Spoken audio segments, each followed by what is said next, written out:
ሰላም ውድ ቤተሰቦቼ እንደምን አላችሁ? እንደምን እስከ ይሳት ደረሳችሁ? እግዚአብሔር አምላካችን ከሁላችን ጋር ይሁን። ሁላችሁም እነዚህን ቪዲዮዎች በጥሞና በተረጋጋ መንፈስ ሆናችሁ አዳምጡ። ብዙዎቻችንን የሚያስተምሩ የሚያነቁ፣ መንፈሳዊ ሕይወታችንን የሚያስተካክሉ የሚያበረቱን ትምህርቶች ናቸው። ሁላችሁም ቪዲዮውን በጥሞና ተከታተሉ። በቀጥታ ወደ ዛሬው መርሃ ግብራችን እንሄዳለን። ለቻናሉ አዲስ ሆናችሁ ቻናሉን ሰብስክራይብ ማድረጋችሁን እንዳትረሱ። ቪዲዮውን ስትጀምሩ ላይክ እና ሼር አድርጉ። ወደ ቪዲዮአችን እንሂድ።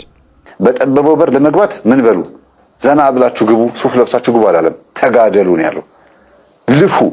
ያው ዛሬ እህቶቼ ወንድሞቼ ባላችሁበት ሀገርም ሆነ በአዲስ አበባ በገጠርም በክፍለ ሀገር ይሄን ቪዲዮ የምታዩ የምንጋደለው በጠበበው በር ለመግባት ነው። የጠበበው በር እኛን ብቻ የሚያሾልክ ነው።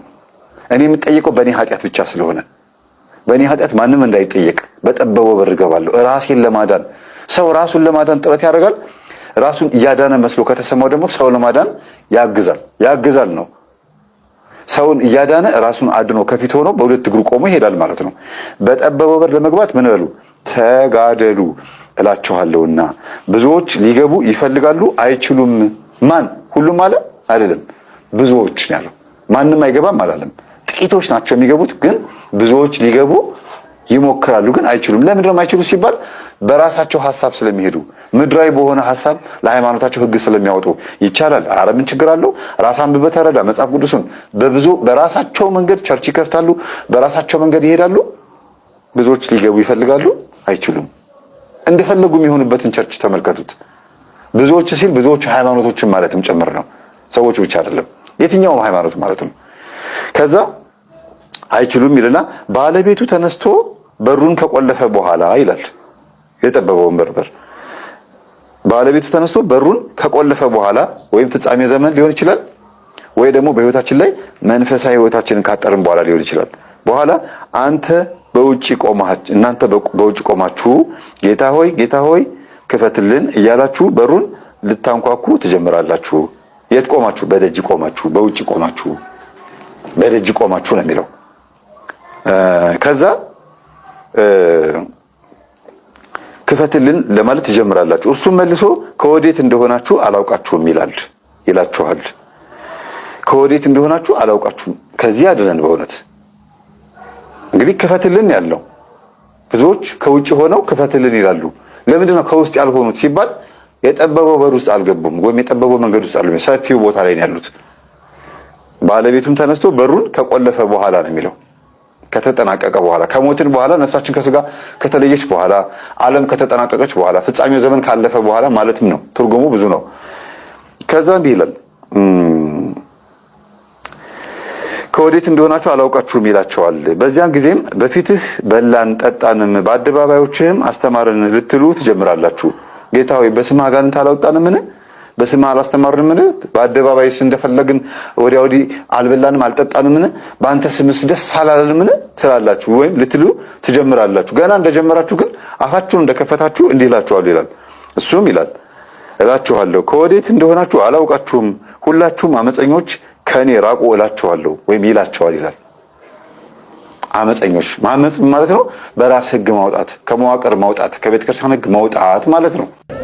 ስንጸልይ ስናመልክ የምናገኘው ኃያልነት ከዚህ አጽናኝ ነው እና እርሱ ዓለም የማያውና የማያውቀው ስለሆነ ሊቀበለው የማይቻለው የእውነት መንፈስ ነው። ነገር ግን ከናንተ ዘንድ ስለሚኖር በውስጣችሁም ስለሚሆን እናንተ ታውቃላችሁ አላቸው። እግዚአብሔር ስሙ የተመሰገነ ይሁን። ይሄን ዓለም አያውቀውም ማለት ከማያውቀው ዓለም ስለሆን ከፍተኛ የሆነ ጉዳት ደርሶብናል። ጉዳቶቻችን መካከልም ትልቁ ውድቀት መንፈሳችንን መለየት አለመቻላችን ነው። እግዚአብሔር ምሕረቱን ያብዛልን። መንፈሳችንን አልለየን ነው። የጣዖት መንፈስ ነው ያለብን፣ የአይነ ጥላ መንፈስ ነው ያለብን፣ የዛር መንፈስ ነው ያለብን፣ የውቃቢ መንፈስ ነው ያለብን፣ ወይ የዘመኑ የሉሲፈር መንፈስ ነው ያለብን። ይህንን የምንለይበት ጸሎት አላገኘንም። የአምልኮት መታዘዝም በባህሪያችን ውስጥ ስፍራ አልነበረውም። ስለዚህ ከማያውቀው ዓለም ውስጥ ሆነን እንዳክራለን። እዚህ ምንድን ያለው? እርሱም ዓለም የማያየው ይላል። መጀመሪያ የማያየው ነው ይላል። አይታይም። ይሄ በመታየት ደረጃ የሚፈልጉት ሰዎች ስላጡት አብዮትን አመጡ። የመንፈሳዊ ሕይወትና ጥበብን የሚያናነቁ ታላላቆቻችን ገዢዎች ነበሩን። ክብራቸውን ከአራዊትና ከዱር እንስሳ ከዝንጀሮ ትውልድ ጋር ራሳቸውን አመሳሰሉ።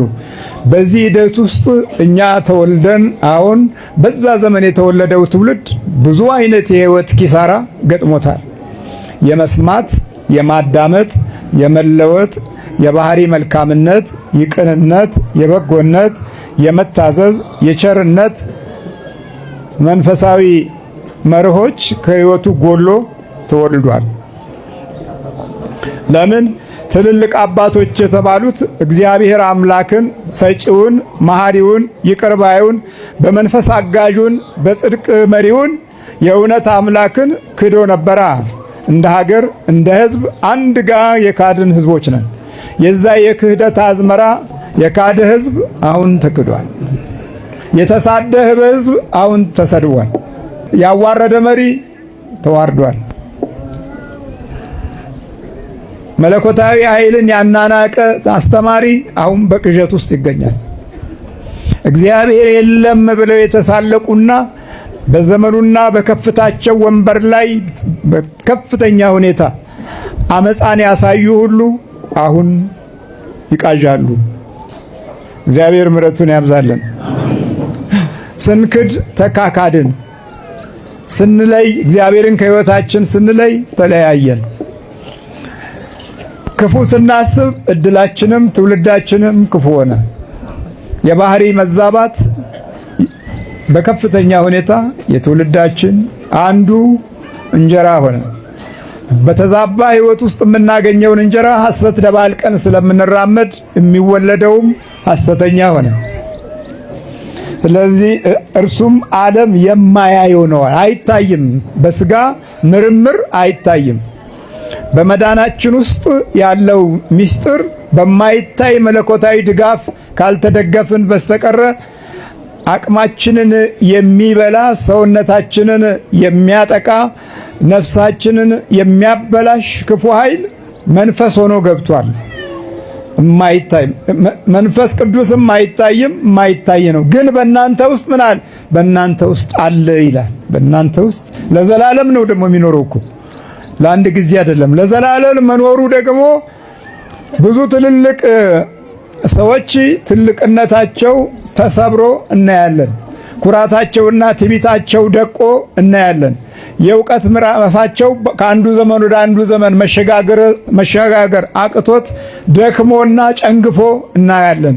የዛ ኃይል መሪ ማን ነው ስንል የነሱ ሐሳብ፣ የነሱ ዕቅድ፣ የነሱ ፕሮግራም አይደለም። የዛ መሪ ኃይል ማን ነው? እግዚአብሔር ነው። እግዚአብሔር ነው። አጽናኙን ሲሰጥ ለቤተ ክርስቲያን ይሰጣል፣ ለአገልጋዮቹ ይሰጣል። የሚታይ ግን አይደለም፣ ዓለም አያየውም ይላል። እንኳን መንፈስ ቅዱስን ቀርቶ በውስጡ ያደረውን ጠላት እንኳ ማየት ያልቻለ ትውልድ ነው። ለብዙ ዘመናት እያሾፍን ስንቀልድ የነበረው ጊዜ ስናስበው አሁን በብዙ ነገር ከሕይወታችን ጋር ያለው ትግል ምንድነው እንላለን። ተምሬያለሁ ግን አሁን ረስቼዋለሁ። ስራ ይዣለሁ ግን በረከት የለኝም። የጀመርኩት ወደ ፍጻሜ አይሄድም። ያሰብኩትና ያቀድኩት የሚገጥመው ሌላ ነው።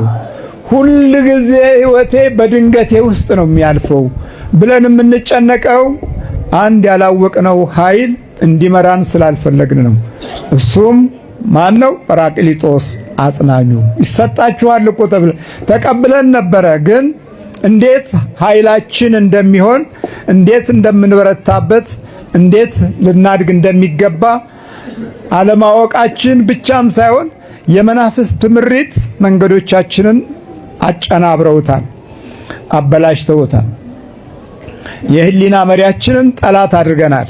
በውስጣችን ያለው ጠላት እንዲመራን ሆኖ ገዝቶናል። አይነ ጥላው ባልሆነ መንገድ አቅጣጫ ያስታል። መተተኛውና የሰዎች አይን ላይ የሚያርፈው ምቀኛውም ደግሞ የዛኑ ኃይል ይታገላል። ስለዚህ ዓለም የማያየው ሁለተኛ የማያውቀው በእውቀት ደረጃ የማያውቀው ነው። ማንን? አጽናኙን።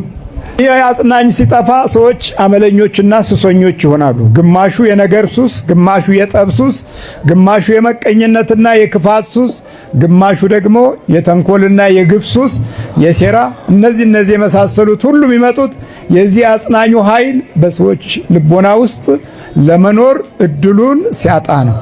ወይም በጠላት እጅ ውስጥ ስንወለድ አናውቀውም። እንደ ዕውቀት ፈልገን አንጠቀምበትም። አያቀውም ሲል እኮ ዕውቀት የሚሰጥ መሆኑ ነው። ዓለም አያቀውም። ሶስተኛው ሊቀበለውም አይችልም። በዓለም ያለው እንዲህ ነው። በስጋ ምርምር የተማርን ሰዎች አብዛኛው ሕሊናችን ውስጥ የተቀመጠው ከአንድ ዘመን ቆይቶ የተወሰነ ወቅት ላይ ሰርቶ በኋላ ትውልድን አጨንግፎ አበላሽቶና እድል ሰብሮ የሚሄድ ነው። ለምሳሌ በአገራችን የኮሙኒዝም አስተሳሰብ በትልቁ ሁኔታ የብዙ ትውልድን አእምሮ፣ ሐሳብ፣ ሕይወት፣ እምነት፣ ስነ ምግባር እና አካሄድ፣ ባህል፣ ወግ ሰብሮብናል። ከዛን ጊዜ ጀምሮ በከፍተኛ ሁኔታ ለትውልዳችን በጣም አደገኛ ነገር ባህሪ ውስጥ አስቀምጧል። ስግብግብነት፣ ማታለል፣ ማጭበርበር፣ መቀማት፣ መንጠቅ፣ መስረቅ መደበኛ ዓላማ ያደረገ ዜጋ አፍርተናል። የሚጸልይ የማይማር ሰው ትዕቢተኛ ነው። ለምን? ብቻውን የሚለፈልፍ ሰው ይመስላል። መጸለይ ለእግዚአብሔር ማውራት ነው። መማር ግን እግዚአብሔር ለኛ ማውራት ነው። አንዳንዶች ብቻ ይጸልያሉ አይማሩ፣ አንዳንዶች ይማራሉ አይጸልዩም። ሁለቱም ስህተተኞች ናቸው። የክርስትናው ትልቅ የውስጥ ምስጢር የሚገለጠው ስንጸልይ ስንማር ነው። ስንጸልይና ስንማር ሁለቱ መዋሃድ አለባቸው። የአንዲት እናት መበላሸት የልጆች ሁሉ መበላሸት እንደሚሆን ሁሉ የአንድ አባት መበላሸት የልጆች ሁሉ መበላሸት እንደሚሆን ሁሉ የቀደመው የአዳም ሕይወት ሲበላሽ የአዳም ልጆች በሙሉ ተበላሹ። የቀደመችው የሔዋን ሕይወት ሲበላሽ የሔዋን ልጆች በሙሉ ተበላሹ። እኔ እንዴት ነው በመንግስትህ የምገለጠው? በኋላ ስትመጣ በየትኛው ነው የምቆመው እያለ የሚያለቅስ ብፁዕ ነው። ምክንያቱም ምንድን አለ? መጽናናትን ያገኛል አለ። በኋላ ማልቀስ የለም ማለት ነው። አሁን ካላለቀሰ ግን በኋላ የግድ ማልቀስ ይኖርበታል። ምክንያቱም ሰው በሁለቱ ዓለማት ወይ በዚህ ዓለም ወይ በወዲያኛው ዓለም ያለቅሳል። የግድ ነው። በዚህ ዓለም ያለቀሱ በወዲያኛው ዓለም መጽናናትን ያገኛሉ። በዚህ ዓለም የሳቁና የጨፈሩ በወዲያኛው ዓለም ልቅሶ ይጠብቃቸዋል ማለት ነው። ወዳጆች በየትኛው ልቅሶ ብንጨርስ ይቻላል? በማያልቀው ዘመን ከማልቀስ በሚያልቀው ዘመን ማልቀስ አይሻልም? የሚምሩ ብፁዓን ናቸው ይማራሉና። የሚምሩ ማለት ምህረት የሚያደርጉ ርኅራኄ ያላቸው፣ የተቸገረ ሰው ሲያዩ ልባቸው ሰፍሰፍ የሚል ሰው፣ እንዲህ አይነት ሥላሴ ይራሩታል። በእውነቱ ሥላሴ ምህረታቸው በሁሉ ጊዜ በዚህ ሰው ላይ ነው። ሰው አይቶ የማይራራ የተራበውን አይቶ የደከመውን የቆሰለውን የሞተውን የወደቀውን አይቶ የማይራራ ልቡ የማይንሰፈሰፍ ሰው በሥላሴ ዘንድ ምህረት አያገኝም። ምክንያቱም እኛ በቻልነው በዚህ ምድር ላይ ካራራን በወዲያኛው የሚራራን ማን እናገኛለን? እስኪ እናንተ ራሳችሁ አስቡ። እስኪ እንዴ እኛ በምንችላት በዚህ ዓለም ለወንድሞቻችን ምህረት የማናደርግ ከሆነ ሥላሴ ምህረት እንዲያደርጉልን ለምን እንጠይቃለን? ስለዚህ ነው ምህረት አድራጊዎች በወዲያኛው ዓለም ምህረት ይደረግላቸዋል። ለሰው የማንራራ ከሆነ እግዚአብሔር ይራራልናል ብለን እንዳናስብ መጠንቀቅ። ለዚህ ነው የቀደሙ አባቶቻችን አይደለም ለሰው ለእንስሳ ይራራሉ። ጻድቅ ብእሲ ይምህር ነፍሰ እንስሳው ነው የሚለው። እውነተኛ ጻድቅ የሆነ ሰው የእንስሳ ነፍስ እንኳን ይራራል ይላል። ጉንዳንን እንኳን መግደል ደስ አይለውም። አይገርማችሁ? እንስሳትን እንኳን በጥንቃቄ ነው የሚጠብቅ። እጽዋትን እንኳን በጥንቃቄ ይጠብቃል። ይገርማችኋል? በቤታቸው ላይ ለባሎቻቸው የማይመቹ ሚስቶች ቤተ ክርስቲያን ግን መጥተው ለመለመን ጉልበታቸውን እንኳን ተንበርክከው ለእግዚአብሔር ቢሰግዱ እግዚአብሔር በጸሎታቸው ደስተኛ አይደለም በምስጋናቸው። ምክንያቱም ባሎቻቸውን ይበድላሉ፣ ምህረት አያደርጉለትም። ሚስቶቻቸውን የሚበድሉ ባሎች ቤተ ክርስቲያን መጥተው ዳዊት ቢዘረጉም እንኳን እግዚአብሔር ለመስማት ፈቃደኛ አይደለም። ለምን? ያው ሚስቱን እየረገጠ እየሰደበ ይህ ሰው እንዴት ነው ለእግዚአብሔር እንደው ጸሎት አቀርባለሁ የሚለው? እግዚአብሔር ከዓለም መርጦ አንዲት ሚስት ሰጠህ። እሷን በሌላ ሴት እየበለክ የምታስቀናና ነገረኛና ተንኮለኛ ከሆን እግዚአብሔር እንዴት አድርጎ ይቀበላል? እስኪ አንተ ራስህ ፍረድ። እስኪ ራስህ ፍረድ። አያችሁ፣ ባሎች ለሚስቶቻችሁ ፍቅር ይኖራችሁ። የምትውሉበትን ቤት ምረጡ። ለመንፈስ ህይወታችሁ የማይጠቅም፣ ለነፍሳችሁ የማይጠቅም፣ ለህይወታችሁ ይሄ ምንድነው ዋጋ የማይጨምር፣ በህይወታችሁ ላይ ዋጋ የማይጨምር ነገር ራቁ። ዋጋ ከማይጨምር ሰው እውነቴን ነው የምላችሁ ራቁ። ጉትት አድርጎ ወደ ኋላ፣ ጉትት አድርጎ ወደ ሐሜት፣ ጉትት አድርጎ ወደ ስድብ፣ ጉትት አድርጎ ወደ ክፋት፣ ጉትት አድርጎ ወደ ተንኮል፣ ወደ ትዕቢት የሚከታችሁን ማንነት የያዘ ህብረት ካለ ወይም ራቁ። ከዛ አዱኑ ራሳችሁ። በቃ በተቻለ መጠን የጸኑትን ተመልከቱ። መስቀሉን ብቻ ተመልክታችሁ ተከተሉ። መስቀሉን ፕሊዝ። ስለዚህ ከዚህ በኋላ እርግጠኛ ነኝ ክርስቲያኖች ቃል ግቡልኝ፣ እኔ ከዚህ በኋላ አልሳደብም፣ ሐሜት አላማም ብላችሁ ቃል ግቡልኝ። ኮመንት ላይ ቃል ግቡልኝ። እኔም ያው ቃል ገባላችኋለሁ። እግዚአብሔር ቢፈቅድ እግዚአብሔር አንደበቴን ጠባቂ አኑር፣ አልሳደብም፣ አላማም። ከራስ አይደል የሚጀምረው? ከራስ አረኩትም አላረኩትም በቃ ከዚህ በኋላ በቃ አያስፈልግም። ስለዚህ ቃል ገብቻለሁ እያላችሁ በቃ በኮመንት ላልሳደብ፣ ሐሜት ላላማ፣ ሐሜት ያለበት ቦይት ላልገኝ፣ ስድብ ያለበት ቤት ላልገኝ፣ በቃ ዝም ልል። ኦኬ አፌን፣ ሰውነቴን፣ እጆቼን ጾመኛ ላረጋቸው። ኦኬ መጻፍ እንኳን ከፈለጋችሁ መልካም ነገር ጻፉ። ስድብ ያለበት ቤት ካለ ሂዱና ፍቅርን ጻፉላቸው፣ ቃለ እግዚአብሔር ጻፉላቸው። ኑ ወደ በብርሃኑ ተመላለሱ። አንድ ሰሞን እኮ በጣም ጥሩ ቻሌንጅ ነበረን፣ ትዝ ይላችኋል? ኑ በብርሃኑ ተመላለሱ የሚለው ኑ በብርሃኑ ተመላለሱ። እሱ ለምን አናረገውም? ኦኬ ኢየሱስ ጌታ ነው ትችላላችሁ። አምላካችን መድኃኒዓለም የዓለም ሁሉ ቤዛ ነው ማለት ትችላላችሁ። ድንግል ማርያም የአምላክ እናት ነው። በቃ እነዚህ ነገር ጻፉ። ኦኬ ኦር ደግሞ በቃ ኑ በብርሃኑ ተመላለሱ። በቃ እቺ ብቻ። ሲሰድባችሁም ይሄንኑ መልሱላችሁ። ምን ትሆናላችሁ? በቃ ይሄ እዩት፣ እንዴት ሰላም እንደሚሰጣችሁ፣ እንዴት ረፍት እንደሚሰጣችሁ። ኦኬ ለደከሙት ወንድሞች እህቶች ጸልዩ። በቃ አለቀ። ያሬድ ከደከመ ጸልዩለት። ያሬድን በወደቀበት አትርገጡት፣ ጸልዩለት ለያሬድ። ያሬድ ድካም ካገኛችሁበት የኔ ድካም የእናንተ ድካም ነውና እርዱኝ፣ በጸሎታችሁ አግዙኝ። በቃ ምክንያቱም ያሬድን አንተ ጻድቅ ሆነ ያሬድን እየረገጥክ የምታገኛት የእግዚአብሔር መንግስት የለች። ያሬድ ጣት እየቀሰርክ በያሬድ መውደቅ በያሬድ መቆሸሽ አንተ ቺር እያረክ እየተደሰትክ ፓርቲ እያደረክ የምትገኝ የእግዚአብሔር መንግስት የለች። ያሬድ መውደቅ አንተን ካላስለቀሰ፣ ያሬድ መውደቅ አንተን ካላሳዘነ፣ ለያሬድ ቆም ብለህ ጸሎት የማታደርግለት ከሆነ ክርስትናውም አልገባህም። ያሬድ ሲወድቅ ፍጹም ሐሴት የምታደርግ ከሆነ፣ ያሬድ ሲረክስ በድካም ሲያልፍ አንተ ፓርቲ የምታደርግ ከሆነ፣ ሻማ የምታበራ ከሆነ ክርስትናው አልገባህም። ሳታውቀው የአጋንንት መንፈስ እየመራክ ነው። በማስተዋል ተመላለሱ የሚለው ቀጣይ የማያቋርጥ ማንነት ነው። ማስተዋል በጣም እጅግ አስፈላጊ ነገር ነው። ለማስተዋል ደግሞ ትልቁ መድኃኒት ረጋ ማለት ነው። እንደ ገለባ በንፋስ ቶሎ ምንነሳ መሆን የለበትም።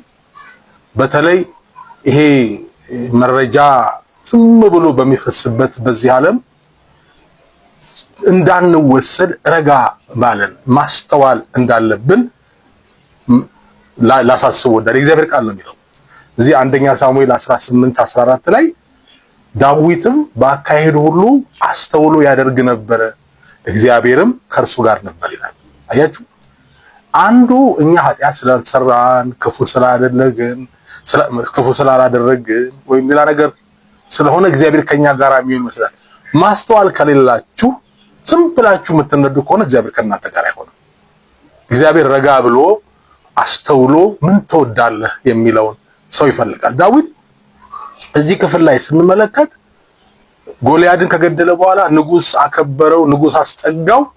ነገር ግን ንጉሱ በቅናት እየጨሰ ነበር እና ሰው የተላከ የንጉሱ አማች እንድትሆን ልጁ ሊድር ፈልጓል ይሉታል።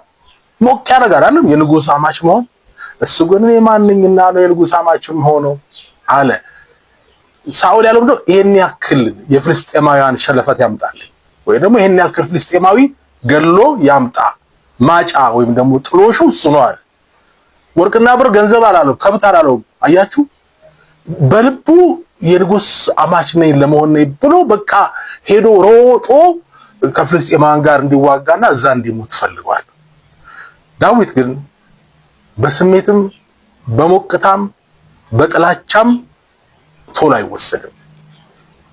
ስለዚህም እግዚአብሔር ከእርሱ ጋር ነው። እዛው ክፍል ብትነቡ በሳኦል ባሪያዎች ዘንድ መልካም ነበር ይላል። ምን መሆኑ? ዳዊት አስተዋይ መሆኑ። እንደገናም አስተውሎ ያደርግ ነበር፣ ስለዚህ ስሙ ተጠርቶ ነበር ይላል። ከዛ በኋላ እጅግ ብልህ እንደሆነ አይቶ ሳኦል ፈራው ይላል። ጦር አለው እኮ ሳኦል፣ ወታደር አለው፣ የተሾመ ነው፣ ግን ፈራው። አያችሁ ማስተዋል። ለዚህ ነው ከሀብት ይልቅ ማስተዋልን ገንዘብ አድርግ ይላል። ለዚህ ነው ጥንቃቄ ይጠብቅሃል ማስተዋልም ይጋርድሃል ይላል ምሳሌ 2:11 ላይ። ማስተዋል ይላል በቃ እንደመጣልን ነው የምንተኩሰው። ብዙ ጊዜ ሰዎች ተኩሰን ነው የምናጣራው። አጣተናን ተኩሰን እናጣራለን። ካፋችን ከወጣ በኋላ ከዛ በኋላ እንሸመቃለን። ምንድነው ብላችሁ ግራ ቀኙን ማዳመጥ ካላስተዋልን አደጋ ነው። አይታችኋል ኒቆዲሞስ ኢየሱስ ላይ እሱ እንዲያርጓል ይገደል ሲሉ እሱ ምን አለ?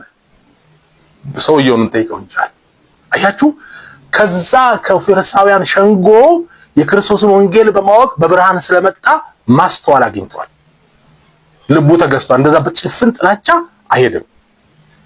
ነገራችን እግዚአብሔር በማድመጥና በእርጋታ መሆን አለበት እንጂ የጅምላ ተጓዥ እንዳንሆን ስሜታችን እንደመራን ይሄ በቃ ኃይለኛ ጎርፍ አረፋ እንደሚደፍቅ ስሜታችን ዝም ብሎ የሚመራና ነው። በተለይ ወጣትነት ዘመን በጣም ስሜታዊነት የሚያየልበት ነው። ወጣትነት ልምድ ማነስ ደግሞ ለሁሉ ነገር ፍላጎት መልካም ለማድረግ ያለው መነሳሳት ይኖርና ከዛ ብዙ ደግሞ ወጥመዶች እንዳሉ ስለማይገባን እንጨነቃለን። በኋላ ችግር ውስጥ እንገባለን። በነፈሰበት የምንነፍሳት ነው። የደቦ ፈራጅ አትሆኑ። ዝም ብላችሁ እግዚአብሔር ምን ይላል? ይኸው ነገሩ ልክ ስለሆነ ብቻ አይደለም እኮ የምትናገሩት። እግዚአብሔር ይፈቅደዋል ይፈልግ ሁሉ ነገር እኮ መጥፎ ላይሆን ይችላል፣ ግን ያስፈልገኛል። እግዚአብሔር ይወደዋል ብሎ በማስተዋል ረጋ ብሎ ማየት ነው እንጂ አንድ ውሃ በተቀደደልን ምንነፍስ መሆን የለበትም። በዘመኑ በተለይ ብዙ ማኒፑሌተርስ አሉ። ማኒፑሌት ማለት በጥበብ ሌሎች ሰዎችን ለፈለጉት ዓላማ የሚያንታው ሰዎች አሉ። ወጥመድ ውስጥ ገባላችሁ። ሳኦል ዳዊት እንዲሞት ነበር ማኒፑሌት ያደረገው። ዳዊት ግን በስሜት አይወሰድም፣ እግዚአብሔርን ያዳምጣል። ወገኖቼ ለዚህ ነው ምሳሌ 21:16 ላይ ከማስተዋል መንገድ የሚሳሳት ሰው በሙታን ጉባኤ ያርፋል ይላል። መጨረሻው ነው ማስተዋል ሰው መጨረሻው የሙታን ጉባኤ ነው። በስጋ መሞት አይደለም። ሙታን ጉባኤ ማለት ሙታን ጉባኤ የላቸውም፣ ከሞቱ ሞቱ ነው። ግን ሐሳባቸው ሙት የሆነ ማለት የእግዚአብሔር ነገር የሌላቸው ሰዎች ጋር እዛ ጉባኤ ይከማቻል። እናንተ ከየትኛው ጉባኤ ናችሁ? ከማስተዋል ጉባኤ ናችሁ? ከማስተዋል ጉባኤ ከሆነ የህይወት ጉባኤ ነው። ከማታስተውሉ ከሆነ የሙታን ጉባኤ ነው። ሰሎሞን ደጋግሞ ስለማስተዋል ይናገራል። በመጽሐፈ ምሳሌ ላይ እንኳን ከ25 ጊዜ በላይ ማስተዋል ብሎ ተናግሯል። ማስተዋል ወሳኝ ስለሆነ ለዚህ ነው አስተዋይ ሰው ከኃይለኛ ሰው ይፈራል። ሁሉ ነገር የሚሰራው በጥበብ ነው። እግዚአብሔርን ማዳመጥ በቃ ረጋ እንበል፣ አንቸኩል። በሁሉ ነገር ጥሩ ነገር ይመጣላችሁ። አስተውሉ። እግዚአብሔር ፈቃድ ነው። በምን በህይወታችሁ ጥያቄ ለምን እኮ እግዚአብሔርን ማዳመጥ እግዚአብሔር ምን ይላል ብሎ በማስተዋል ነገሮችን ምን ማድረግ መመርመር ያስፈልጋል። እዛ ሐዋርያት ሥራ 17 ላይ የቤሪያ ሰዎች ይላል ከተሰሎንቄ ሰዎች ይልቅ ልበ ሰፊዎች ነበሩ ይላል። አው ስለ ክርስቶስ ስለ ወንጌል በጣም ተቃውሞ አለ። ከዛ ግን እንዲሆን እስቲ ቆይ እናዳም እስቲ እንመርምር ብለው በሰፊ ልብ በሙሉ ልብ መርምረው በመረጃ በማስረጃ የእግዚአብሔር ቃል ተቀበሉ። በጅምላ አንሄድም። ስለዚህ አስተውሉ። ወጣትነት በጣም ችኩልነት ያለበት ሁሉን ለመያዝ የሚሞከርበት ደግሞ ቶሎ ተስፋ የምንቆርጥበት ስለሆነ ግን በማስተዋል እነ ሰለሞን አልፎበታል፣ ዳዊት አልፎበታል። በያዛችሁ ነገር ቶሎ አትወሰዱ። ምን እንደታሰበላችሁ ወቁ። እግዚአብሔር ጸጋውን ያብዛልን። በመጨረሻም እንግዲህ ውድ ቤተሰቦቼ በዛሬው ቆይታችን እነዚህንና መሰል ጉዳዮችን ለመዳሰስ ለማየት ሞክረናል። ብዙ ሐሳቦች የቀረቡበት ብዙ የሚያስተምሩ ነገሮችን የተመለከትንበት ቪዲዮ ነበር። ሁላችሁም ብዙ ነገር የተማራችሁበት ብዙ ነገር ያገኛችሁበት ቪዲዮ ነው ብዬ ተስፋ አደርጋለሁኝ። እኛም እንዲሁ ሰምተን 30 60 100 ፍሬ የምናፈራ የምንጠቀምበት እንዲሆን እግዚአብሔር አምላካችን ያግዘን ያበርታን። ስለዚህ ሁላችሁም ይህንን ቪዲዮ ለብዙ ሰዎች ሼር ማድረጋችሁን አትርሱ። ለዚህ ቻናል አዲስ የሆናችሁ ቻናሉን ሰብስክራይብ አድርጉ። በሀገር ውስጥም ከሀገር ውጭም ያላችሁ ኢትዮጵያውያን ኤርትራውያን ቤተሰቦቼ ሰላም እግዚአብሔር ከሁላችሁ ጋር ይሁን እላለሁኝ። ይቆየን። አሜን።